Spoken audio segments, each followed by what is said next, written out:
লালমনিরহাটের যিনি সহকারী কমিশনার উর্মি, উনি ইউনূস সাহেবকে নিয়ে এমন সব কথা বলেছেন যেগুলো মানে আমি কি বলবো, আমি কিছু বলতে পারবো না ভাই, আমার মুখ দিয়েও সেই কথা বলা মুশকিল। সো আপনি কি মনে করছেন এই স্বৈরাচারের দোসররা এখনো কি সক্রিয় রয়েছে? কিছুদিন আগে মোহনা টেলিভিশনে একটা ওই প্রতিবেদন দেখছিলাম। মাগুরা জেলাতে এই জামাতের হিন্দু শাখা রয়েছে আপনার ওইখানে। আপনার মাগুরা জেলা সেক্রেটারি, জামাতের মাগুরা জেলা সেক্রেটারি মানে হিন্দু শাখার সেক্রেটারি আর কি, উত্তম কুমার বিশ্বাস। তো উনি একটা আপনার সাক্ষাৎকার দিয়েছিলেন। তা আসলে এই হিন্দুদের মধ্যে জামাতের হিন্দু শাখা এটাকে জনাব গোবিন্দ প্রামাণিক উনি কিভাবে দেখেন, কিভাবে মূল্যায়ন করেন? এবং এর আগেও দেখেছি আমার মনে আমরা হয় হিন্দু জামাতের শাখাটা আমির অমুসলিম শাখা মনে হয় বলেছেন আপনি, মনে হয় একটু ভুল বলছেন, আমি জানি না হিন্দু শাখা। হিন্দু শাখা। হিন্দু শাখা, জি আচ্ছা জি, যা। এটা হ্যাঁ, এটা আমি দেখে বলছি। তা এরপর হচ্ছে আপনার কিছুদিন আগে আমাদের সম্মানিত জামাতের আমিরও ওই ঢাকেশ্বরী মন্দিরে ওই আপনার পরিদর্শন করছিলেন। ওখানেও জামাতের আমির বক্তব্য রেখেছিলেন। তো সবকিছু মিলিয়ে জামাতের প্রতি জনাব গোবিন্দ প্রামাণিকের মূল্যায়নটা একটু জানতে চাচ্ছি, এবং যে হিন্দু শাখার মধ্যে যে জামাতের সংগঠন আছে এটাকে উনি উৎসাহিত করেন নাকি নিরুৎসাহিত করেন সাধারণ হিন্দুদের মাঝে, এই বক্তব্যটা ওনার কাছে আমি জানতে চাচ্ছি। আপনাকে ধন্যবাদ। আহ আরিফ, আরিফ বল, জনাব আরিফ। আরিফ শুনতে পাচ্ছেন? নাবিল তাজওয়ার, নাবিল বল। আসসালামু আলাইকুম, ধন্যবাদ সাগর ভাই। অনেকদিন পর আবারও যুক্ত হয়েছি আপনার সাথে, ভালো লাগছে।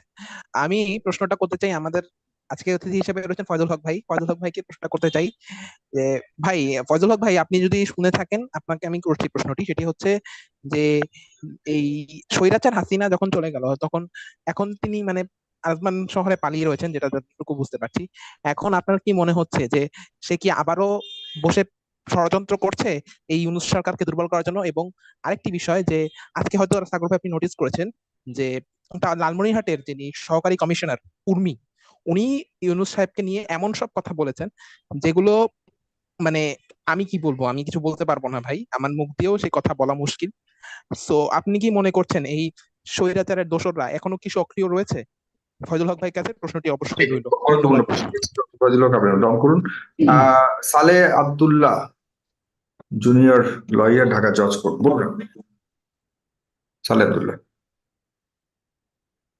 আনমিউট করে বলুন, আনমিউট করে বলুন। ওকে, থ্যাংক ইউ সো মাচ। আমার নাম হচ্ছে সালে আব্দুল্লাহ, জুনিয়র ইউনিভার্সিটি কোর্টে কর্মরত আছি। আমাকে কি শোনা যাচ্ছে? হ্যাঁ, আপনাকে শোনা যাচ্ছে, বলুন। আচ্ছা, ফার্স্ট অফ অল আমি আপনার গত একটা প্রোগ্রামে এসেছিলাম। আহ, আজকে যে টপিকটা আমি দেখতে পাচ্ছি সেটা হচ্ছে যে হিন্দু সম্প্রদায় নিয়ে একটা গুরুত্বপূর্ণ আলোচনা হয়তো আপনারা ইয়ে করছেন, আর এখানে লিখেছেন যে ইউনূস সরকারকে টার্গেট করা হয়েছে। এখন দেখেন ভাই, এখানে আমাদের ফার্স্ট অফ অল যেটা করা ছিল, সাগর ভাই আমি একটু সময় নেব। না, ফার্স্ট বেশি অফ সময় অল না, বেশি সময় নিয়ে না। না না, মানে অল্প একদম, অল্প অল্প।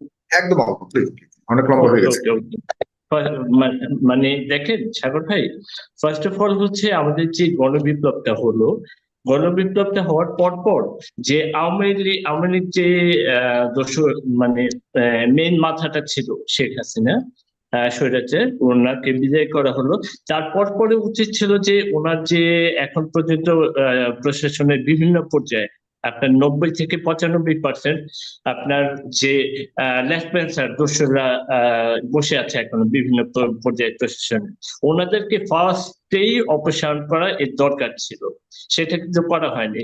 যার ধারাবাহিকতায় যে মন্দিরে হামলা কয়েকটা জায়গায় হামলার ইস্যু ধরে আপনার এটা ব্যাপক আকারে রেজিউমার ছড়ানো হলো কি, যে আপনার কি বলে ওটাকে, যে সারা বাংলাদেশে মন্দিরে হামলা করা হচ্ছে, এই করা হচ্ছে, সেই করা হচ্ছে। কিন্তু আমরা বাস্তবে দেখলাম কি সরজমিনে গিয়ে ওখানে কিন্তু কিছুই করা হচ্ছে না। হ্যাঁ, তো তারপরে আনসার লীগ, এটা লীগ, সেটা লীগ বিভিন্ন ভাবে এরকম মানে আন্দোলনের নামে নাশকতা তৈরি করার চেষ্টা করা হচ্ছে। তো আমি এটাতে তেমন একটা অবাক হচ্ছি না। তবে এখন যেগুলো ঘটছে এখন যেগুলো ঘটছে এগুলোর উপরে আমাদের সর্বোচ্চ মানে প্রায়োরিটি দিয়ে এই কাজটা অন্তত করা উচিত, যে আপনার আহ যে আমাদের এখানে গোবিন্দচন্দ্র সাহেবকে দেখতে পাচ্ছি। ওনার কাছে আমার প্রশ্ন হচ্ছে যে আপনাদের সম্প্রদায় থেকে একটা প্রশ্ন তোলা হচ্ছে যে আপনাদের হিন্দু সম্প্রদায়ের উপরে যে হামলাগুলো হচ্ছে, আপনারা বলছেন যে এগুলো অবিলম্বে বন্ধ করা হোক, এবং আপনাদেরকে যেন নির্দিষ্টভাবে একটা অংশ আপনাদেরকে দিয়ে দেওয়া হয়। হ্যাঁ, তো এই ব্যাপারে আপনার বক্তব্য কি? অবশ্যই আপনি পরিষ্কার করলে আমি খুব ব্যক্তিগতভাবে খুশি হব। ধন্যবাদ সাগর ভাই। আসসালামু আলাইকুম সাইফুল সাগর ভাই। সবার বক্তব্য শোনার পর একটা জিনিস আমার মনে হলো, একটা ন্যারেটিভ সেটেলড হয়ে গেল, সেটা হলো মন্দির ভাঙা হয়।